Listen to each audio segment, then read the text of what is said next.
او دا یتیم بچی ورته پاتې شي او د اختر شپی عزتمن خاندان ښځې چې خاونې وفات شي هغه یوې تروړې وړو ته محتاج شي. مونږ ولیدل د لوی خاندان زنانه مالدار سړي ته وایي ما ته د یوې تروړې وړو ضرورت دی، زما بچي نار دی. مور د بچي ناره نشي برداشت کولی. خدای دې دا ورځ په زنانه ونه راولي ښه چې دا یتیم بچی ورته په دې غېږ کې څملي که نه او دا یتیم بچی ورته پاتې شي او د اختر شپی او دا یتیم بچی راشي دې مور ته وایي مورې پلانکې هلک مې ولیدو د ټیلر نه خپلې کپړې راغوستې وي، پلانکې مې ولید. مورې زما کپړې به کله را کم ټیلر سره دي؟ مور ورته وایي صبر وکړه پلانکي سره دي پلانکي سره دي. چې شپه پخه شي مورې دا خو شپه ووتله سهار به زه مانځله کمې کپړې وړمه. د مور سره بل جواب پاتې نه شي نو مور ورته وایي بچیا ستا کپړې نشته. ولې؟ پلانکي چې راوړلې پلانکي چې راوړلې. ای بچیا دا نن چې کومو بچو کپړې راوړلې د دې پلاران شته او ستا پلار نشته. بچیا ته کپړې مه غواړه، ته مه غواړه کپړې. نو مور چې هغه بچې رضا کوي دا تپوس د کونډې مور نه وکړه. وایي ته د اختر په شپه بچې څنګه رضا کوي؟ ما ته کونډه مور وایي زه بچې سملوم هغه نه سمولي، بچې مې خوب کې راپاسي زما د اختر کپړې، زه بچې سملومه زه په کټ کې سملمه.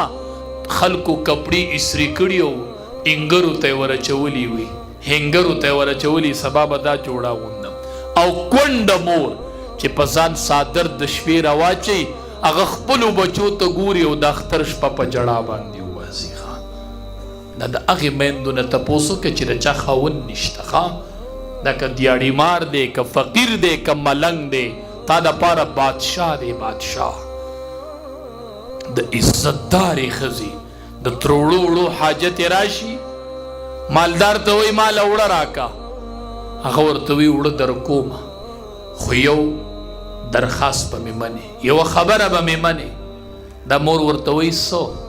وایي یو تصویر به علمه. زما تصویر به علي؟ زه زنانه نه یم نه که نه. دا تعاون چې چا کړی چې هغه ته پته ولګي چې یو تصویر یې فیسبوک له ورکوه. ستا فیسبوک خو د خدای په تندر سوړ کې دا موبایل دا څه خبره ده؟ دا څه خبره ده چې زه یو تصویر ورکوه؟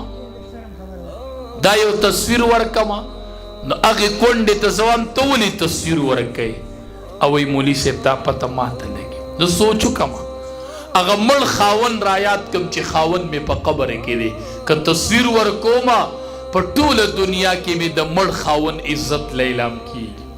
او زه داسې داغداره کېږم چې ما سره به بیا څوک رشته ونه کړي. دې هر څه ته وګورم هر څه ته وګورم خو مولي صاحب چې وږو بچو ته وګورم چې دا بچیو له به مې پخوم څه نو دا مور ورته وایي خیر دی زه به مخ پټ کړم او په بورقه کې به ودرېږم خیر دی تصویر راله په پټ مخ واله خیر دی. دا مور چې د تصویر ته مجبور شي دا د دې نه الله خاون اغوستی دی ښه دا د دې په سر د خاون سوری نشته ښه. دا د دیاړي مار ښځې ته ووایه، دا د فقیر ښځې ته ووایه، وایي دا د ملک ښځه چې نن تصویر ته تیاریږي دا د دې یو خاون و که نن هغه خاون موجود وی نن هغه خاون وی دې ته دې چا کیمره نیولی وی. او مونږ کې خو ترس شته نه، مونږ کې خو ترس شته نه.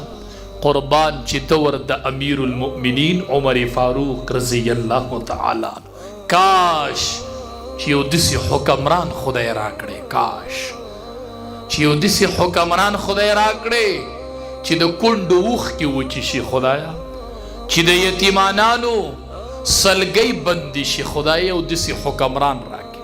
په لاره روانو زنانه وله راله له مخې وی ودرېږه حضرت وی ښځې ولاړې وی بیت المال کې مې برخه شتې زما حق دی که نه؟ وی بلکل شته.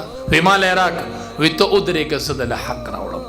زنانه ولاړه ده او د بیت المال نه یې وله حق راوړو. قربان داسې حکومت یې کړی چې حق یې راوړو زنانه له ورکو نو زنانه ته وی ودرېږه زما یو درخواست دی، مونږ هم یو درخواست دی.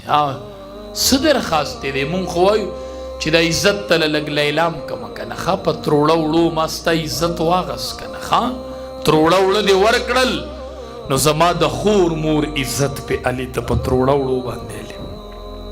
امیر المؤمنین ورته وایي یو درخواست مې دی. څه درخواست دی؟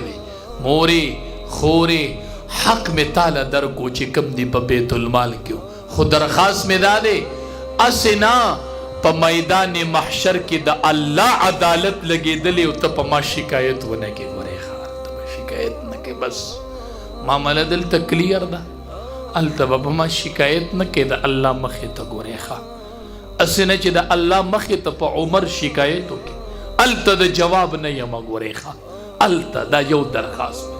کاش شته یو داسې مسلمان چې په دې وړه کې ورته تروړه وغورځوي چې دا دې تروړه ده، دا دې د بچو کپړې دي او دا اختر دی. ته څوک یې؟ ما څه کوې؟ بس زه د خدای یو بنده یم او بس ته بچي دي ما ته دعا کوه، بس چې دا کونډه دنده شي او بچي او کونډه لاس اوچت کړي، خدای د جنت ته وګټو، جنت ته وګټو. د دواړو جهانو سردار فرمایي انا وکافل الیتیم هاکذا. صحابه ما ته وګورئ، ما سره به یو کس داسې برغي په جنت کې، دا به تهجد گزار نه، دا به حجونو عمرې والا نه. انا وکافل الیتیم هاکذا. اے صحابو چا چې د یتیم پالنه وکړله دی به ما سره داسې یو ځای په جنت کې وي. دې دوو ګوتو ته مې وګورئ صحابو، کافل د یتیم به ما سره په جنت کې دي. انا وکافل الیتیم هاکذا هاکذا هاکذا. داسې چې مور تواب مورې خورې خاوند ډېر څه دی، خاوند بادشاه دی، بادشاه هوښیاره ښځه یې نو خاوند یې دا تانیز نه، هغه وایي بادشاه دی وم ته هوښیاره یې ښه، او بادشاه به یو خاوند او دا به پې بروسه نه کوي. نه خویندو میندو خاون وپیژنئ. د دواړو جهانو سردار فرمایي ایما امرأة ماتت وزوجها عنها راز دخلت الجنه. امام الانبیاء فرمایي چې کومه زنانه مړه شوله او وروسته ورسره یو خبره چلیدله، یو سرټیفیکیټ ورسره پاتې شو. زنانه مړه شوله او یو سرټیفیکیټ دی ورسره. څه سرټیفیکیټ دی؟